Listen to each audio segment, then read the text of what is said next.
Really, it's at home where children are learning language.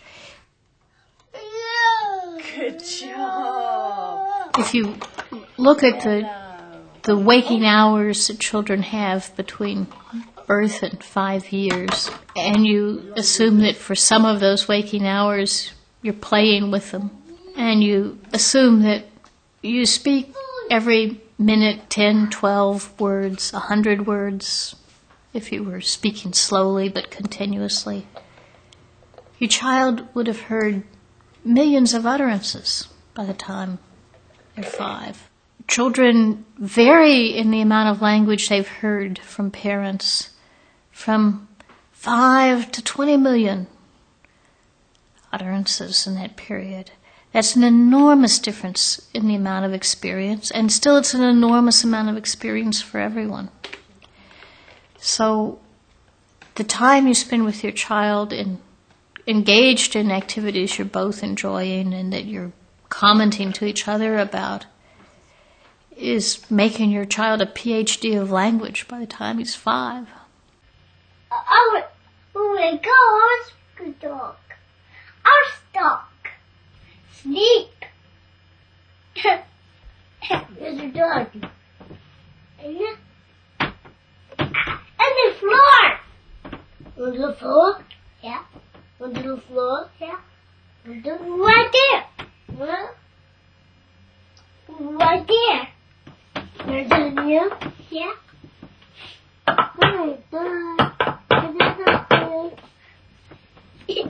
There's a real difference between conversation and play that a parent has with a child when you're both focused on the same toys or the same activity. And what we sometimes do as parents when we're trying to teach our children something. And if you try it yourself in your head, you'll see how you shift.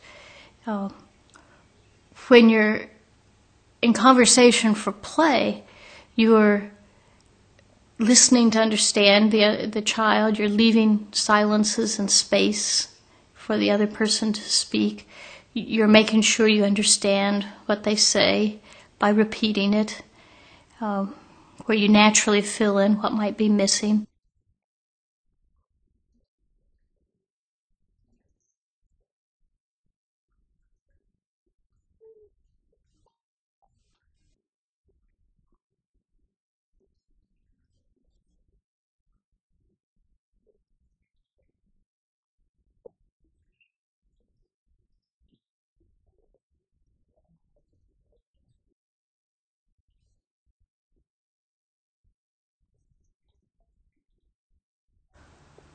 When you're thinking of yourself as the teacher, you'll find yourself telling the kid what to say and swamping them with questions that you know the answer to. It's really important to recognize that what you say, the questions you ask, how you respond to the questions will determine the complexity of the language that the child gives you back. For example, if you ask questions like, "What's that?" "Tell me what this is," you're really going to simply get one-word responses. What is this? Tractor. Good, it's a truck. What color is it? What color is the tractor? It's yellow. Good. It's yellow.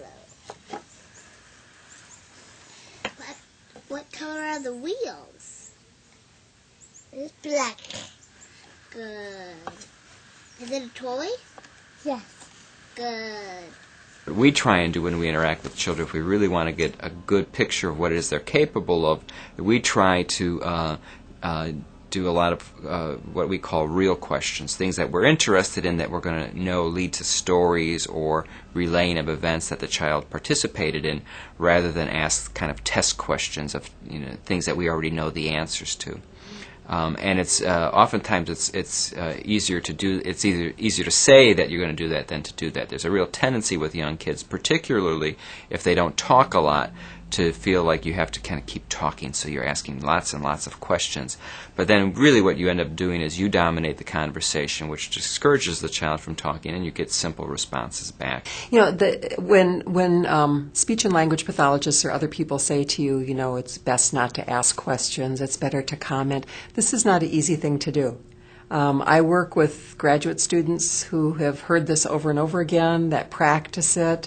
When I was in school, I had a class on how to talk to kids where somebody actually listened to what I did and helped me to be able to be a better talker with kids. So it's something that seems natural to us to come up and say, what color is that, or what is that, or who's that?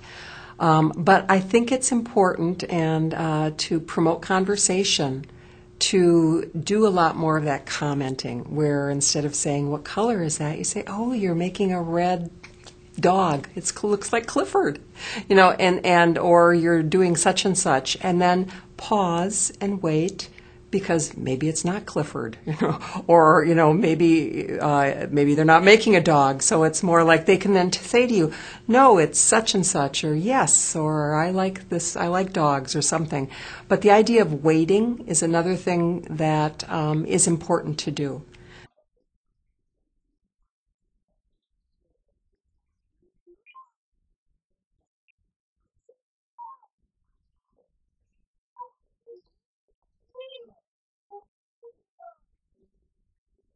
Children with Down syndrome have need time to process and need time to formulate, so it's longer. It's a little bit longer. And for older kids, I even will teach them that if they're thinking about something, to say, you know, I'm working on it. I'm going to say it yet, or could you say that again? Or I don't know the answer to that. I had a little boy. We have our talking tools, which we practice every day, like how to talk slowly, or how to use our strong voice and increase effort. And one of the little guys in the program, and I'm not sure if it was, I think he saw it on TV. It was a program where they'd say, use your imagination. So every time we would do thinking pause, he would do, use your imagination. We say, that's a good idea too, you know. Use your thinking pause and use your imagination, and then tell us, you know. Think. The truth is, with young children, conversation is not always about talking. There are opportunities to talk around play or concrete activities. And we often find that waiting and letting a child initiate the conversation, or introducing something interesting into the conversation or into the play activity, will prompt a rather sophisticated response from the child. Put that in the middle too, and go. Okay? Ready? Go. Do it this way. That's like me. Ready? Set. This way. No. This way. No, this way. No, this way. This way, okay? No, this way.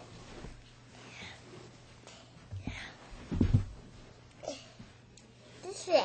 Can I do that? Yes, sure. This way. Ready, set, go. Whoa! The idea with any conversation between adults is that we talk because we're interested in things.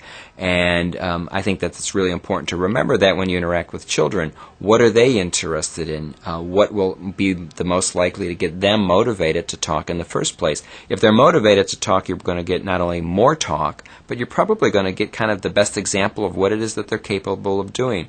If you turn the interaction into a test of sorts, which oftentimes parents will try to do to show what their kids know, and so you try to elicit lots of labels for things, you're not going to get a very sophisticated response, and you're going to get a very stilted kind of interaction that the child just won't find very interesting.